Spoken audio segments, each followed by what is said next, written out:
Hello டூஸ்டீஸ், everybody எப்படி இருக்கீங்க? நல்லா இருக்கீங்களா? நம்ம இன்னைக்கு சூப்பரான கதை கேட்க போறோம். காக்கா என்ன செஞ்சுச்சா, வெயில் காலத்துல தாகமா இருந்துச்சான். அப்போ அது தண்ணி குடிக்க போயிடுச்சான். அப்புறமா ஒரு தூரத்துல ஒரு குட்டி பாட்டு இருந்துச்சான். அந்த குட்டி பாட்டுல ஒரு கொஞ்சோண்டு தண்ணி இருந்துச்சா.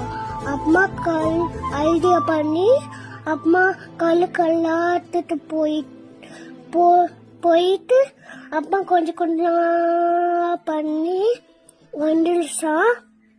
அம்மா தண்ணி குடிச்சு ஜாலியா ஹாப்பியா பறந்து போச்சு. தேங்க்யூ.